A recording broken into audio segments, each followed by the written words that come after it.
آج ہم حضرت حسن بصری رضی اللہ تعالیٰ عنہ کی زندگی کے متعلق کچھ جاننے کی کوشش کریں گے اور آپ کا ذکر خیر ہوگا اور آپ کے ذکر خیر سے یقیناً رحمت برکتیں اتریں گی اور یقیناً اللہ رب العزت ان کے صدقے ہم پر مہربانی فرمائے گا۔ آپ اپنے وقت کے باعمل عالم تھے اور زہد و تقوی میں آپ کی شہرت تھی اور سلسلے میں حضرت مولائے کائنات حضرت علی المرتضیٰ شیر خدا سے منسلک تھے۔ آپ مرید اور خلیفہ حضرت علی رضی اللہ تعالیٰ عنہ کے ہیں۔ اب اس سے آگے جو ہے خود سمجھ جائیں کہ جو حضرت مولائے کائنات سے فیض یاب ہوا ہو وہ شخص کس قدر جو ہے روحانی فتوحات اپنے پاس رکھتا ہوگا اور کون سی نعمت ہے جو اس کے دامن میں نہیں آئی، کون سی نعمت ہے جو ان کے دامن میں نہیں آئی۔ اور انہی کے مریدوں میں حضرت حبیب اجمی کھڑے ہیں اور انہی کے مریدوں میں حضرت فضیل بن ایاز ہیں۔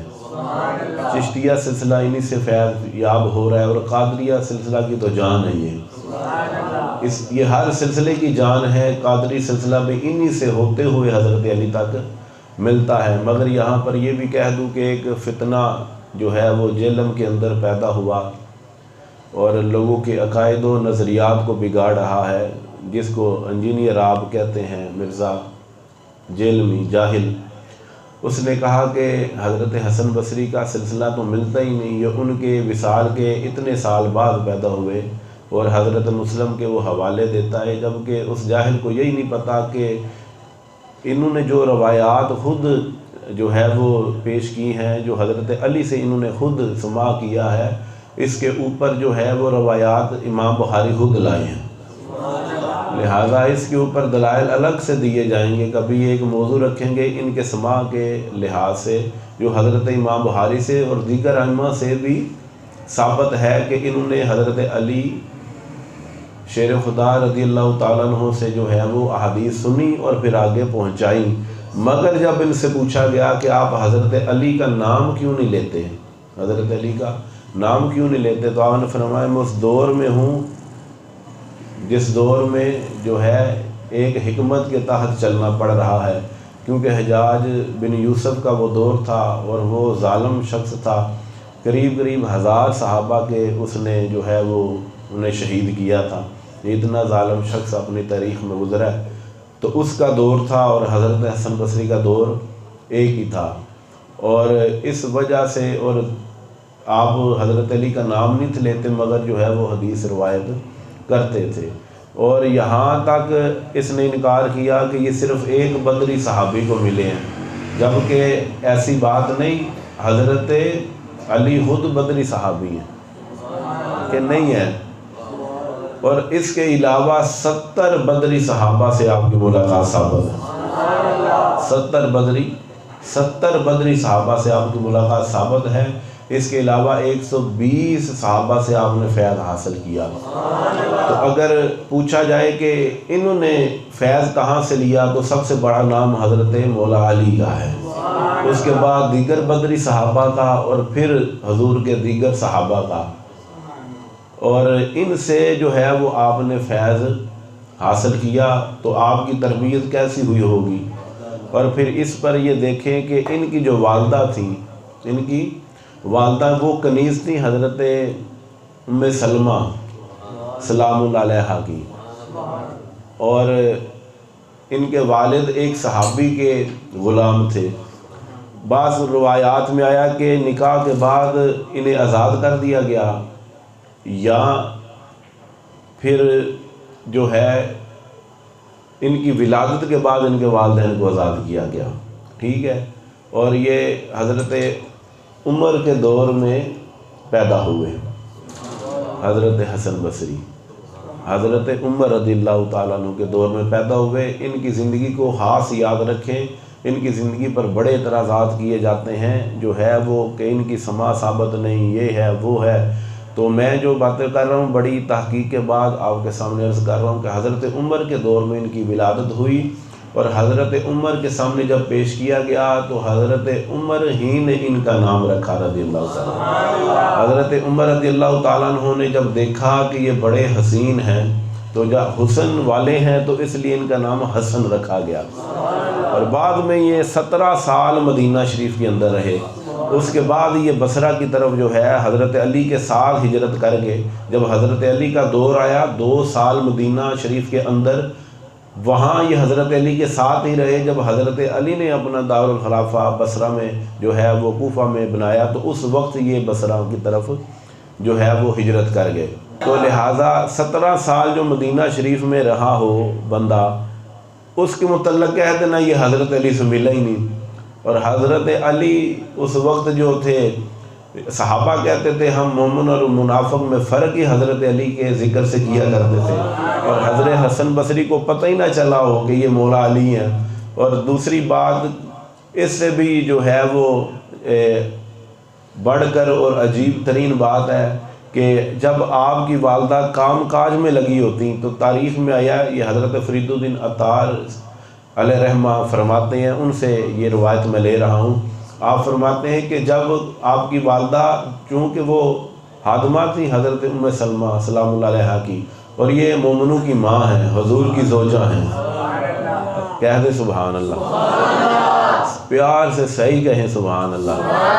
حضرت ام سلمہ مصطفیٰ جان رحمت کے نکاح میں تھی، آپ مومنوں کی ماں ہیں۔ آپ کے ہاں جو خادمہ تھی وہ حضرت حسن بصری کی ماں ہیں، اور وہ خادمہ جب آپ کی خدمت کے لیے کچھ کام کر رہی ہوتی تو حضرت حسن بصری چونکہ اسی گھر میں تھے وہ روتے، تو بعض اوقات آپ کو جو ہے وہ سینہ مبارک سے آپ لگا لیتی تو اللہ دودھ عطا فرما دیتا۔ اس لحاظ سے حضرت فرید الدین عطار کی روایت کے مطابق جو ہے انہوں نے دودھ بھی نوش فرمایا مومنوں کی ماں کا، حضرت ام سلمہ سلام اللہ علیہا کا۔ ٹھیک ہے جی، یہ ایک بات، یہ اگر یہ ثابت ہے تو یہ کتنی اعزاز والی اور کتنی جو ہے نعمت والی اور برکت والی یہ بات آپ دیکھیں کہ حضرت حسن بصری جو ہے وہ مومنوں کی ماں حضرت ام سلمہ کا دودھ نوش فرماتے ہیں۔ اور اگر اعتراض کیا جائے کہ ان کی عمر زیادہ تھی اور ان کے ہاں تو ولادت ہی نہیں تھی تو دودھ کیسے آ گیا، تو بس یہی کہا جائے گا وہ اللہ کی قدرت تھی، اللہ کی قدرت تھی، اور اللہ کی قدرت جو ہے وہ کچھ بھی کر سکتی ہے۔ حضرت عیسیٰ جب تشریف لاتے ہیں دنیا میں تو آپ کی ولادت جو ہے وہ کیسے ہوئی، آپ اس طرح، وہ بھی اللہ کی قدرت ہی ہے، بغیر والد کے جو ہے آپ کی ولادت ہوتی ہے، تو یہ بھی تو اللہ کی قدرت ہے کہ نہیں؟ تو اگر وہاں ولادت ہی ہو سکتی ہے تو یہاں پھر دودھ کیوں نہیں آ سکتا اللہ کی قدرت سے؟ لہٰذا اس پر تو جو روایات ہیں میں ان سے جو ہے وہ لے کے آپ کے سامنے رکھ رہا ہوں، اور کوشش یہی ہوتی ہے کہ جو مضبوط بات ہے وہ آپ تک پہنچائی جائے۔ اس کے علاوہ جو ہے ہلکی بات یا کمزور روایات میں آپ کے سامنے بہت کم رکھتا ہوں، بلکہ رکھنے کا عادی ہی نہیں۔ ایک دن آقا علیہ الصلوۃ والسلام گھر میں تشریف لاتے ہیں اور کہتے ہیں میرے پیالے سے پانی کہاں گیا، تو فرمایا وہ حسن پی گیا۔ یہ بھی روایت میرے سامنے موجود ہے، جو ہے وہ تذکرۃ الاولیاء حضرت فرید الدین عطار نے، تو فرمایا حضرت حسن بصری نے بچپن میں آقا علیہ الصلوۃ والسلام کا بچا ہوا پانی بھی پیا، اور جتنا پانی آپ نے پیا حضور نے فرمایا جتنا پانی اس نے پیا اتنا ہی اسے اللہ علم عطا فرمائے گا۔ تو یہ جو روایت ہے یہ میں نہیں آپ کے سامنے بیان کر رہا، اس کی وجہ یہ ہے کہ ان کی ولادت حضرت عمر کے دور میں ہو رہی ہے، تو پھر یہ کیسے ہو سکتا ہے کہ آقا علیہ الصلوۃ والسلام کا بچا ہوا پانی حضور آتے ہیں؟ وہ اس لیے یہاں جو ہے وہ تاریخ میں اختلاف پایا جاتا ہے، تو ہم ان باتوں سے بھی جو ہے وہ اجتناب کرتے ہیں جہاں تاریخ اختلاف رکھتی ہو۔ تو جو متواتر اور ثابت ہے وہ یہی حضرت عمر کا دور ہے۔ تو جب حضرت عمر کے دور میں آپ تشریف لائے دنیا میں تو آقا علیہ الصلوۃ والسلام تو ظاہری وصال فرما چکے تھے۔ یہ کہیں کہ آقا علیہ الصلوۃ والسلام کے جو پیالے تھے جن میں آپ پانی پیا کرتے تھے ان میں سے آپ کو پانی پینے کا بار بار شرف حاصل ہوا ہو، اور وہ اس لیے کہ آپ تھے ہی حضرت ام سلمہ سلام اللہ علیہ کے گھر میں، تو ان کے گھر میں برتن تو موجود تھے یا مصطفیٰ جان رحمت کے، اور وہ قریب ترین دور ہے سرکار کا، اور اس وقت اس پیالے میں، جس پیالے میں آقا علیہ الصلوۃ والسلام نے پانی پیا ہو، اس سے پانی پی لینا بعد میں بھی اعزاز ہی اعزاز ہے، برکت ہی برکت ہے، ٹھیک ہے۔ اور دوسری ایک یہ ہے کہ آقا علیہ الصلوۃ والسلام کی آغوش مبارک میں بچے کو دیا گیا تو آپ نے جو ہے پھر پیار کیا اور دعا فرمائی برکت کی۔ حضرت حسن بصری کے متعلق ہی یہ روایت آتی ہے۔ تو اس طرح جب یہ حضرت عمر کے دور میں پیدا ہوتے ہیں تو پھر یہ جو بات ہے یہ بھی اللہ ہی بہتر جانتا ہے، ٹھیک ہے۔ میں آپ کو پس منظر بتا رہا ہوں، اس کو اچھی طرح محفوظ رکھیں۔ آپ کرامات محفوظ رکھتے ہیں، اصل جو ہے وہ یہ چیزیں بھی محفوظ رکھنے والی ہیں۔ کرامت تو خود ہی یاد رہ جاتی ہے، کرامت یہ بھی ایک کرامت ہی ہے کہ کرامت خود یاد رہ جاتی ہے، مگر یہ جو اصل چیزیں ہیں یہ اس سے مراسم مماثل ہے، یہ نہیں کرامت اصل نہیں، اس پہ میں تو الگ سے بیان کتنی دفعہ کر چکا ہوں، مگر جو یاد رکھنے لائق چیزیں ہوں وہ بھی یاد رکھنی چاہیے، اپنے بڑوں کا پتہ ہونا چاہیے، ان کے پس منظر کا پتہ ہونا چاہیے۔ بہرحال یہ اعزاز کم ہے کہ اگر دودھ پینا بھی ثابت نہ ہو اگر، تو یہ اعزاز کم ہے یہ کہ ان کے گھر میں یہ کھیلے اور آپ کی گود میں یہ کھیلتے رہے۔ اور حضرت ام سلمہ نے دعا فرمائی کہ اے اللہ میرے اس بیٹے کو جو ہے وہ اس امت کا رہنما بنا دے، اور آپ جو آگے بڑھ کے پھر جب آپ جوانی سے بزرگی کا جو سفر ہے وہ جو اس امت کے رہنما بنے، اور وقت کے حضرت ابن سیرین جیسے جو ہیں وہ اتنے تگڑے بندے آپ کے سامنے جو ہیں وہ بیٹھ کے علم لیا کرتے تھے، اور حضرت حبیب اجمی جیسا مرد کہ جس کے چہرے پر نگاہ پڑ جائے کسی پھانسی چڑھتے ہوئے شخص کو بری کر دیا جائے، اتنے تگڑے بندے جو پانی پر چل کے جایا کرتے تھے بغیر پل کے، بسم اللہ پڑھتے دریا میں اتر جایا کرتے حضرت حبیب اجمی اور ڈوبتے، یہ بندے آپ کے مرید ہیں۔ حضرت حسن بصری کے ہاتھ پر توبہ کی حضرت حبیب اجمی نے، اتنے تگڑے بندے جو ہیں وہ آپ کے سلسلے میں داخل ہیں۔ پھر یہ آگے اس دعا کا نتیجہ تھا جو حضرت ام سلمہ سلام اللہ علیہ نے کی تھی، یہ اس دعا کا اثر تھا، لہٰذا حضرت حسن بصری کی جو ہے ذات اور آپ کی نسبت بہت بلند ہے، بہت بلند ہے۔ اور پھر آپ کا حضرت مولا علی سے وضو کا سیکھنا، بصرہ کے اندر جوانی کی حالت میں حضرت حسن بصری جب واعظ کرنے لگے نا تو مولا علی جو ہے وہ بصرہ میں تشریف لائے، انہوں نے خود بیٹھ کے جو ہے وہاں پر بعضوں کے خطاب سنے۔ اب یہ بات غور سے سننے والی ہے، بعضوں کے خطاب آپ نے سنے، وہ ممبروں پر بیٹھ کے گفتگو کرتے تو آپ انہیں نیچے بلاتے، اور ان کا بعض ایسے علماء تھے وہاں پر بصرہ کے اندر جن کے ممبر خود حضرت علی نے توڑ دیے کہ تم لوگوں کو تو پڑھنا ہی نہیں آتا، علم تمہارے پاس ہے نہیں، تو تم بیٹھ کے لوگوں کے آگے بیان کیا کرتے ہو؟ تو بعضوں کے تو ممبر حضرت علی نے توڑوا دیے، مگر وہ جب پہنچے حضرت حسن بصری کی مجلس میں تو آپ نے جو وہ نقاب کیا ہوا تھا مگر حضرت حسن بصری پہچان گئے تھے۔ تو اس کے بعد حضرت علی نے بلا کے پوچھا کہ اے جوان تو عالم ہے یا طالب ہے؟ تو یہ پہچان گئے، انہوں نے ہاتھ باندھ کے عرض کیا حضور نہ میں عالم ہوں نہ میں طالب ہوں۔ اب سوچ کے بولنا پڑنا تھا، سامنے مولا کائنات جیسی ہستی کھڑی تھی، کہا بس جو حضور سے پہنچا وہ آگے پہنچا رہا ہوں، میری یہ بس ڈیوٹی لگی ہوئی ہے۔ تو آپ نے پھر خوش ہو کے جو ہے کہا کہ تیرا ممبر سلامت رہے گا اور تو بھی سلامت رہے۔ اس کے بعد پھر بصرہ میں فتویٰ آپ کا جو ہے وہ جاری ہو گیا، کیونکہ اب سند آپ کو مولا کائنات کی طرف سے مل چکی تھی، حضرت علی کی طرف سے۔ یہ جو ہم سلسلہ قادریہ والے ہیں یہ حضور غوث پاک کے مشائخ کی بات میں کر رہا ہوں، حضور غوث پاک ان کے جو ہے وہ سلسلے میں آ رہے ہیں۔ حضرت حسن بصری یہ جو اتنی ہمارا قادر سلسلہ حضرت حسن بصری کے توسل سے ہی جا کے جو ہے وہ حضرت مولا کائنات سے ملتا ہے، اس بات کو ذہن میں رکھیں۔ اس لیے یہ آپ کے جو ہے مشائخ کا تذکرہ ہوتا ہے بڑے ادب کے ساتھ احترام کے ساتھ سنا کریں، اور یہ اولیاء کا تذکرہ یقین کریں دلوں میں زندگی پیدا کر دیتا ہے۔ حضرت حسن بصری سے لوگوں نے کہا کہ حضور ہم آپ کا واعظ سنتے ہیں مگر دل زندہ نہیں ہوتے، اس کے متعلق آپ کیا کہیں گے؟ آپ نے فرمایا کہ اگر تو دل سوئے ہوں تو میرا کلام انہیں زندہ کر سکتا ہے، مگر جب دل مر گئے ہوں پھر کلام زندہ نہیں کر سکتا۔ حسن بصری کا تو یہ ہے، جب دل سوئے ہوں تو بیدار ہو سکتے ہیں، جب دل مردہ ہو چکے ہوں تو پھر اس وقت یہ زندہ نہیں ہو سکتے۔ لہذا یہ یاد رکھا جائے کہ کلام اب کن پر اثر کرے گا؟ جن کے دل بیدار ہیں یا جن کو کوئی بیداری مل جاتی ہے۔ لہذا مردہ دلی جو ہے اس سے پناہ مانگے، اللہ ہمیں محفوظ رکھے مردہ دلی سے۔ جب آپ بصرہ میں آئے مدینہ شریف سے، 17 سال کی آپ کی عمر تھی، تو آپ نے آ کے وہاں پر جو ہے وہ ہیرے جوہرات کا کام شروع کر دیا۔ اور یہ نہیں کہ آپ نے دکان کھولی اور بیٹھ کے، بلکہ وہ جو ہیرے جوہرات تھے وہ لیتے اور دور دراز علاقوں میں چلے جاتے، بادشاہوں کے ہاں جا کے اسے جو ہے دکھاتے، اس کے ساتھ تجارت کرے، جو ہے وہ ہیرے جوہرات کا جو آپ نے بزنس شروع کیا۔ اور یہ اتنا کامیاب بزنس تھا، اتنی شہرت ملی کہ آپ کا اس وجہ سے بھی بیان کیا جاتا ہے کہ نام ہی حسن پڑ گیا، موتی بیچنے والا، حسن کا معنی موتی۔ تو اس لحاظ سے پھر جو ہے وہ حسن بصری آپ کا نام میں شروع ہو گیا۔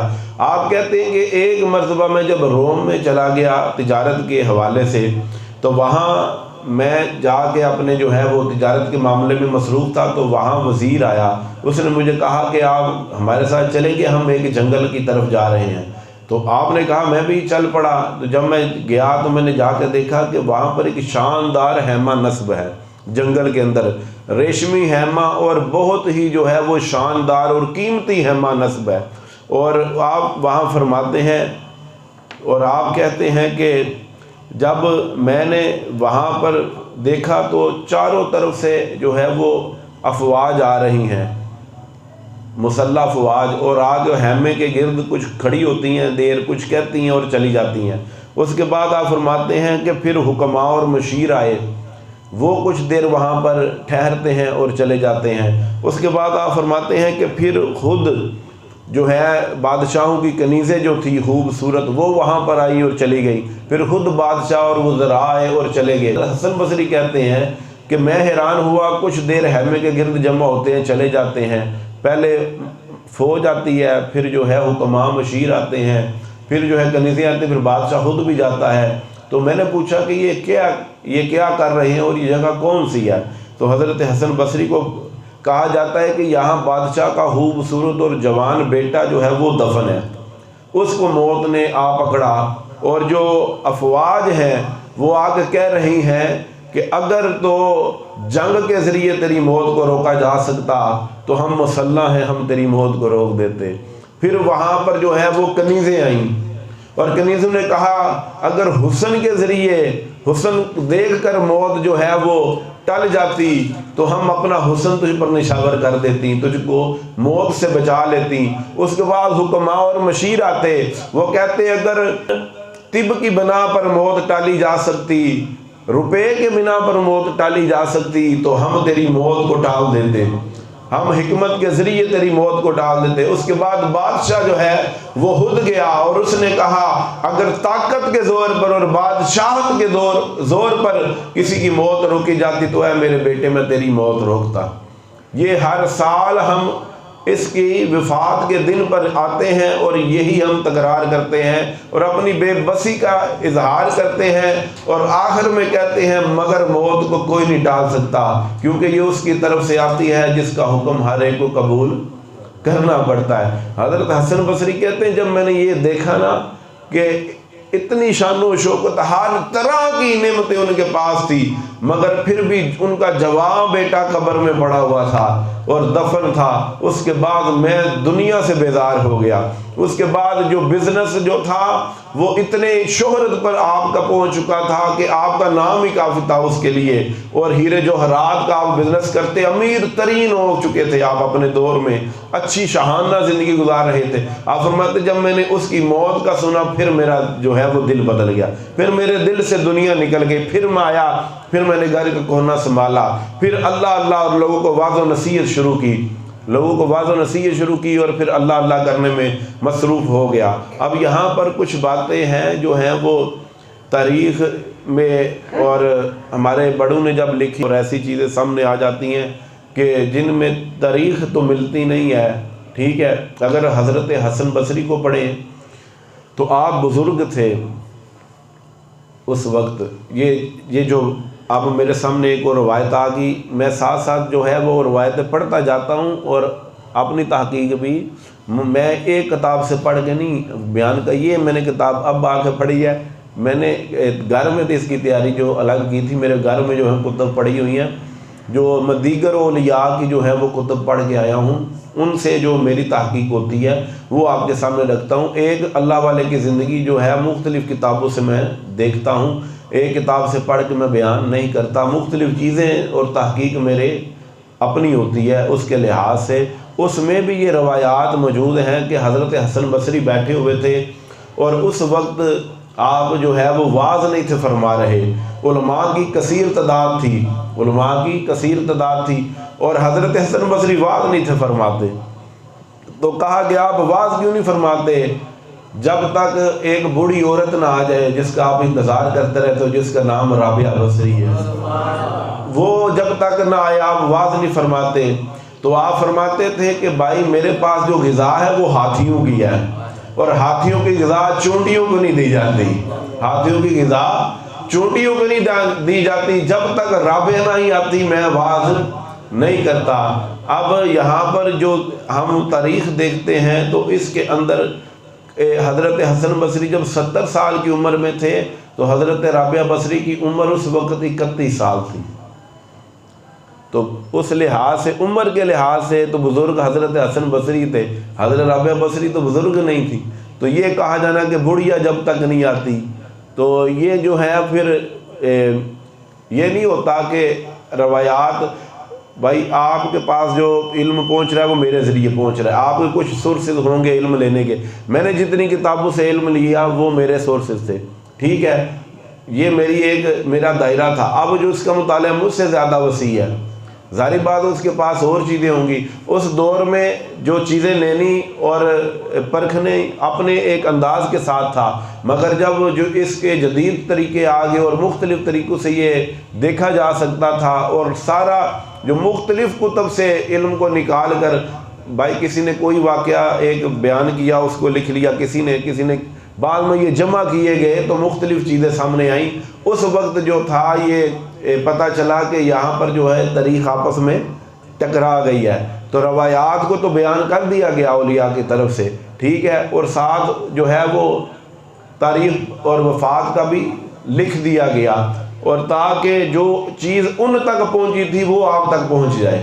اب یہ دیکھیں کہ علاج ہر طریقے سے کیا جا سکتا ہے، تو لہذا اس علم کے ذریعے جو ہے وہ آپ کی روح کا اور نفوس کا علاج کیا جا رہا ہے. اور ایک حوالے سے حضرت رابعہ بصری جب پیدا ہوئی اور آپ بچپن میں تھی اس وقت آپ کا وصال ہو گیا حضرت حسن بصری کا، تو اس ہر لحاظ سے حضرت رابعہ بصری چھوٹی ہیں ان سے، لہذا اس لحاظ سے دیگر بھی جو حضرت رابعہ بصری اور حسن بصری کے واقعات ہیں ان کے اوپر بھی گفتگو تو لکھنے والوں نے واقعات لکھے ہیں، مگر یہ جو میں نے چیز آپ کے سامنے رکھی ہے اس کو بھی اپنے ذہن میں بٹھا لیں. اب یہ وہ کلام ہے، آپ جا کے کسی کو کہیں کہ یہ واقعہ نہیں تو وہ کہے گا کہ تیرا پیر بہت وڈا گا فرید الدین عطار نے لیا. اور فرید الدین عطار چھوٹا بندہ نہیں، مولانا روم فرماتے ہیں عشق کے 7 شہر ہیں.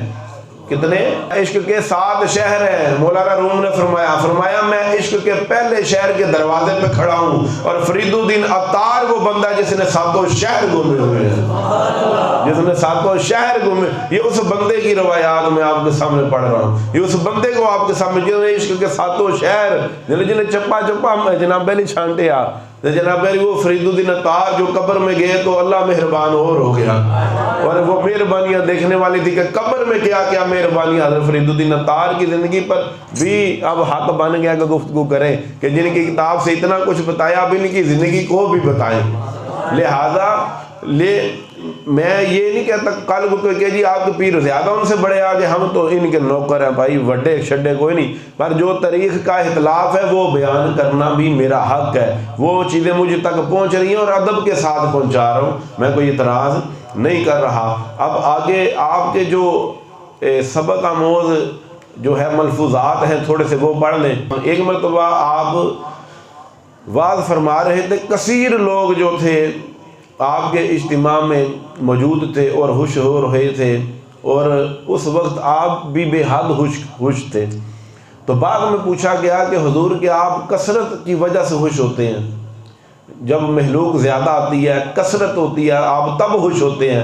حضرت حسن بصری نے فرمایا، نادانو ہم کثرت سے نہیں، ہم تو خوش ہوتے ہیں کوئی دل جلا مل جائے۔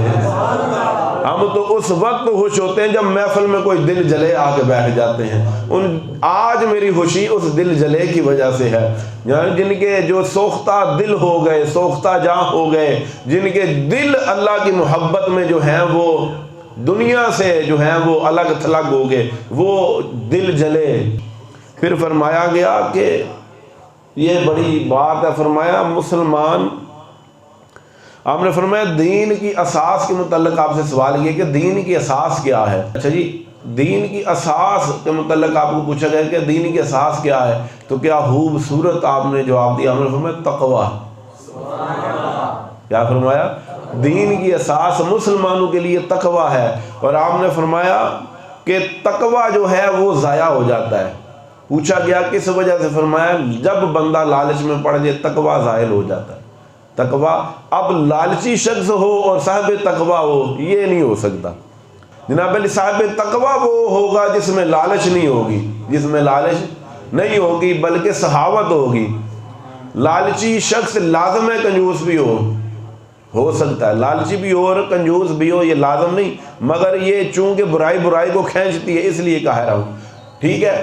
لالچی بخیل بھی ہو سکتا ہے، اور جو ہے تقوی والا وہ سخی ضرور ہوگا، وہ سخی ضرور ہوگا، کیونکہ تقوی اللہ اپنے دوستوں کو دیتا ہے، اور سخاوت بھی اپنے دوستوں کو دیتا ہے۔ نامرادوں کو، دنیا داروں کو کبھی بھی جو ہے وہ یہ چیز نہیں ملے گی۔ اللہ جسے پسند نہ کرے اسے سخاوت نہیں دیتا۔ سخاوت جو ہے وہ خود سخی ہے، اس کے انبیاء سخی ہیں، امام الانبیاء سخی ہیں، حسن و حسین سخی ہیں، اولیاء سخی ہیں، اور جناب علی پیروں کا پیر سخی ہے۔ اور یہ دیکھو کہ پھر جتنے بھی اس کے بندے ہیں وہ سخی ہیں، تو لہذا اس کے بندوں کو سخاوت ملتی ہے جو اسے پسند ہو۔ اس لیے اللہ بخیل کو دوست ہی نہیں رکھتا، اللہ بخیل کو دوست نہیں رکھتا، سخی بندے کو دوست رکھتا ہے۔ اور پھر آپ سے پوچھا گیا کہ کیا روحانی طبیب جو ہوتا ہے وہ کسی کا علاج کر سکتا ہے؟ آپ نے فرمایا بالکل کر سکتا ہے، مگر اس وقت جب وہ اپنا علاج کرنے کے قابل ہو جائے۔ حسن بصری فرماتے روحانی معالج، روحانی طبیب کے لیے اپنا علاج ضروری ہے، اپنا علاج ضروری ہے۔ اس سے مراد وقت کے شیخ ہیں، وقت کے شیخ۔ آپ نے فرمایا جب تک کوئی اپنا مرض جو ہے وہ نہ نکال سکے تب تک وہ کسی دوسرے کا مرض نہیں نکال سکتا۔ یہ ہے کہ راستہ وہ بتائے جو رہنمائی جانتا ہو، رہنما وہ بنے جو رہنمائی کرنے کا حق رکھتا ہو، جسے راستوں کی خبر ہو، جسے راستے کے جو ہے ہر اندھیرے اجالے کا، اتار چڑھاؤ کا، خشکی تری کا پتہ ہو، کس مقام پر کون سا خطرہ ہے، کس مقام پر راحت ہے، اور کس مقام پر تم راحت پاتے اس کے اندر خطرہ ہے، اور کس خطرے کے اندر راحت چھپی ہے۔ یہ ساری وادیاں اس کی نظر میں ہو، اسے رہنما کہا جاتا ہے طریقہ۔ اور یہ ہے جاننے والا طبیب، یہ ہے جاننے والا طبیب۔ اور فرمایا جو دوسروں کی رہبری کرے اور خود اپنا علاج نہ کر سکے وہ کیسا رہبر ہوگا۔ اور پھر فرمایا کہ میرا واز سنتے رہو، اللہ تمہارے سوئے ہوئے دلوں کو زندہ کر دے گا۔ یہ آج جو ہم سن رہے ہیں ان کا واز ہے، یہ ہے اصل وزن جناب علی اس گفتگو کا، جس کے لیے میں نے یہ آپ کے ملفوظات پڑھے ہیں کہ آپ نے فرمایا میرا واز سنتے رہو، اللہ تمہارے سوئے ہوئے دل زندہ کر دے گا۔ تو آج ہم ان کا واز سن رہے ہیں، بیان کر رہے ہیں، تو یہاں سے جو آپ تک پہنچ رہے ہیں ان کا واز ہی ہے، ٹھیک ہے۔ لہٰذا ان کے کلام سے پھر امید ہم رکھیں گے کہ ہمارا بھی اللہ دل زندہ فرما دے۔ اور پھر آگے بڑا کمال کا جملہ فرمایا تمہیں فائدہ پہنچے گا، میرا کلام سنتے رہو، لیکن میری بے عملی سے تمہیں نقصان نہیں پہنچے گا، تمہیں نقصان نہیں پہنچے گا۔ کیا تو سبحان اللہ۔ ہم بزرگوں کا کبھی بھی جناب علی آپس میں جو ہے وہ میں وہ کیا کہتے ہیں اسے، روحانی کشتی کہہ لیں یا جو بھی کہہ لیں، دنگل، میں اس کا قائل ہی نہیں، اس کا عادی ہی نہیں، مگر یہاں میرے ذہن میں ایک بات اچانک آ گئی کہ جناب علی آپ دیکھیں، یہ حضرت حسن بصری کا مقام تو میں پہلے بیان کر چکا کہ جو جناب علی مومنوں کی ماں کی گود میں کھیلا ہو، اور جو مرید مولا علی کا ہو، اور جو حدیث حضرت علی سے روایت کرتا ہو، جس نے طہارت کے سیکھے مولا علی سے، طریقے مولا علی سے سیکھے ہوں۔ اب آپ نے غور کرنا ہے اس کے اندر تھوڑا سا، اور آپ کی توجہ مجھے چاہیے کہ آپ نے فرمایا میری بھی عملی تمہیں نقصان نہ پہنچائے گی۔ بغداد کے اندر حضور غوث پاک جب منبر میں بیٹھتے تھے نا تو فرماتے تھے، او گرجے والو تمہارے گرجے تباہ ہو گئے، او گرجے والو تمہارے گرجے تباہ ہو گئے، او پہاڑوں پر رہنے والو تمہارے پہاڑ لرز گئے، میری طرف آؤ، میرا کلام سنو، مجھے مت جھٹلاؤ ورنہ تمہیں برباد کر دیا جائے گا، ہے جی، مجھے مت جھٹلاؤ، میرا انکار تمہیں ہلاکت تک لے جائے گا۔ یہ حضور غوث پاک کا کلام کسی نے نہیں فرمایا، اس روئے زمین پر میں نے دیکھا کہ یہ کلام کسی نے نہیں فرمایا، فرمایا کہ میرا جھٹلانا تمہیں ہلاکت میں مبتلا کر دے گا۔ یہ حضور غوث پاک کا جو ہے مقام و مرتبہ کیا ہوگا، سبحان، کہہ دے سبحان اللہ، کیسا جملہ فرمایا، میری بے عملی تمہیں نقصان نہیں دے گی۔ وہاں کہا جاتا ہے بغداد کے اندر کہ مجھے نہ جھٹلانا، میری نافرمانی ہلاکت تک لے جائے گی۔ اور یاد رکھنا، اللہ حضرت نے فرمایا آپ کی جو ہے نافرمانی ہلاکت تک لے جائے گی، اور ہلاکت جو ہے وہ اس کے اندر یہ بھی پایا جاتا ہے کہ بسا اوقات حاتمہ ایمان پر نہیں ہوتا، اس کو ہلاکت کہتے ہیں، حاتمہ ایمان پر نہیں۔ اس لیے کہتے ہیں کہ دیکھ اڑ جائے گا ایمان کا طوطا تیرا، حضور غوث پاک کے متعلق ادب سے رہا، ادب کے دائرے میں رہا، اللہ ادب فرماتے اڑ جائے گا ایمان کا طوطا تیرا۔ وہ اس کلام سے آپ نے وہ جو ہے وہ وضاحت پیش کی ہے کہ خود حضور غوث پاک نے فرمایا میرا انکار، میرا جھٹلانا، میری طرف متوجہ نہ ہونا تجھے ہلاکت تک لے جائے گا۔ وہاں سے اللہ حضرت پھر فرماتے ہیں اڑ جائے گا ایمان کا طوطا تیرا۔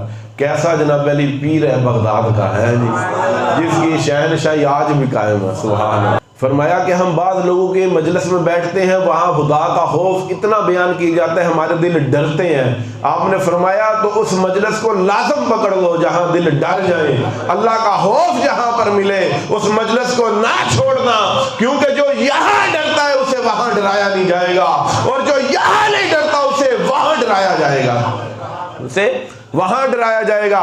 ڈر جو آج جو نہیں ڈرتے وہ کل محشر میں ڈرائے جائیں گے، اور جو آج ڈرتے ہیں اللہ سے وہ کل محشر میں ہوش رکھے جائیں گے، کل محشر میں ہوش رکھے جائیں گے۔ اور پھر آگے فرمایا، لوگوں نے پوچھا کہ یہ حضرت حسن بصری کا واعظ ہے نا جو آپ تک پہنچا رہا ہوں میں، کہہ دے سبحان۔ پوچھا گیا کہ حضور جو چیزیں ہم میں نہ ہوں ہم وہ آگے پہنچا دیں، کیا ہم پہنچا دیں کہ اس وقت کیا اس وقت ہم کلام نہ کریں جب تک وہ چیزیں ہم میں موجود نہ ہوں، جب موجود ہوں ہم کلام کریں، اگر نہ ہوں تو نہ کریں۔ تو آپ نے فرمایا ابلیس تو یہی چاہتا ہے، ابلیس تو یہی چاہتا ہے کہ نیکی کی طرف بلایا نہ جائے اور برائی سے روکا نہ جائے۔ اس سے مراد یہ ہے کہ کوشش کرو اپنے آپ کو درست کرنے کی، مگر جو تم تک پہنچا وہ آگے پہنچا دو، ٹھیک ہے؟ اس میں اپنی واہ طلب نہ کرو، بلکہ اپنے شیخ کی نسبت، اپنے استاد کی نسبت، اپنے بزرگوں کی نسبت وہ بات آگے پہنچا دو۔ آپ میں سے طلب ہونی چاہیے، قادری کو نئی بات پتہ چلی ہے وہ جناب علی حافظ عثمان کو جا کے بتائے، ہے جی۔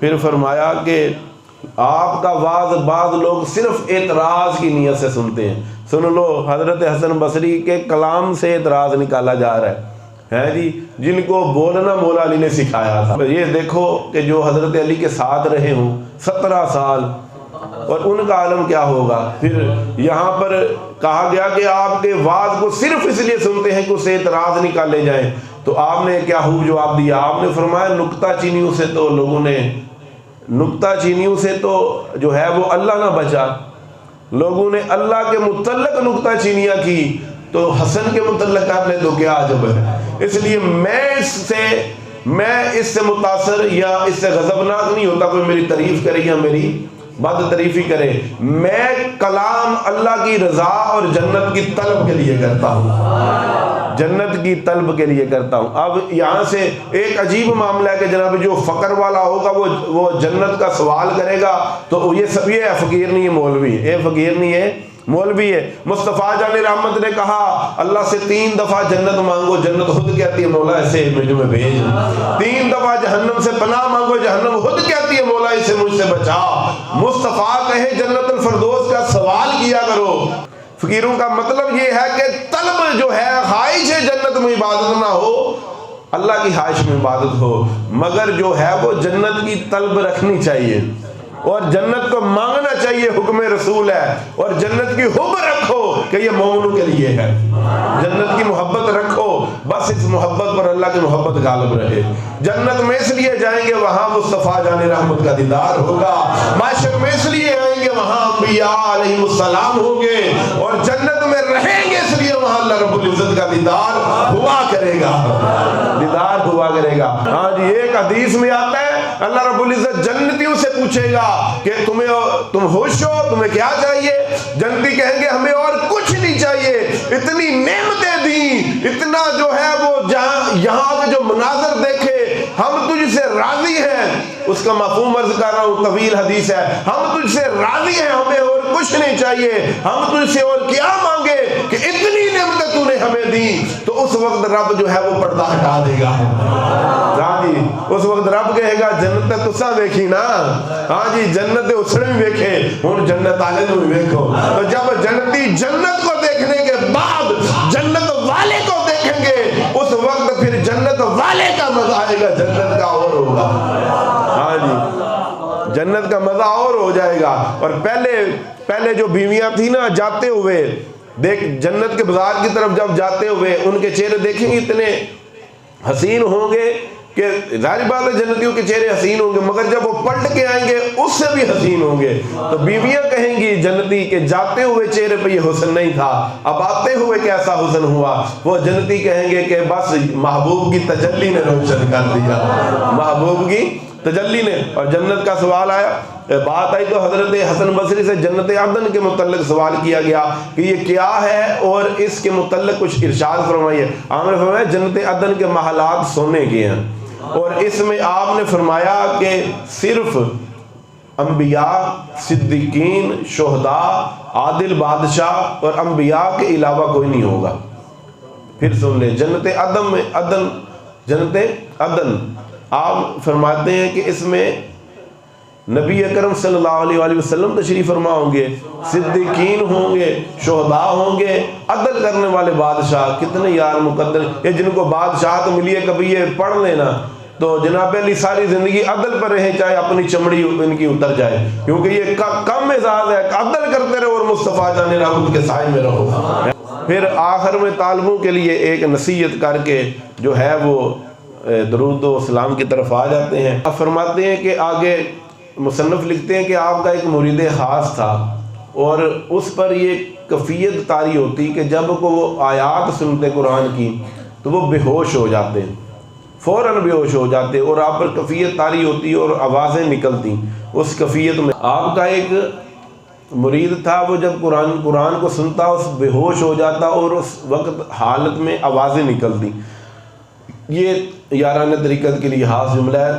اس وقت حضرت حسن بصری نے کہا کہ اپنے اس فعل میں اس امر کو ملحوظ رکھو کہ آواز نہ نکلنے پائے، کیونکہ آواز نکلنے سے ریا محسوس ہوتی ہے، ریا محسوس ہوتی، یہ نہیں کہہ رہے ریا ہوتی ہے، محسوس ہوتی ہے۔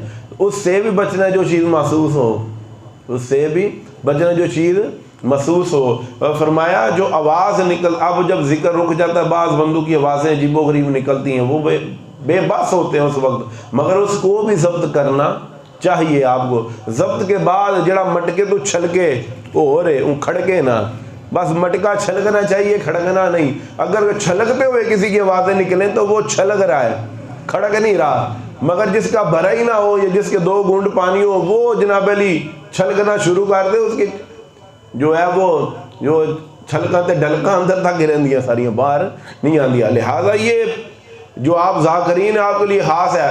فرمایا جب کفیت طاری ہو وجد کی اس وقت آوازیں نہیں نکالنی چاہیے اپنی طرف سے کوئی آواز نہ نکلے، اس میں ریا محسوس ہوتی ہے. یہ میں نے جناب علی جو ہے آپ کو پتہ ہے کہ کتنی دفعہ اپنے چاہنے والوں سے کہا کہ یہ آوازیں نہ نکالا کرو، اس پر بھی آج دلیل آپ کو مل گئی.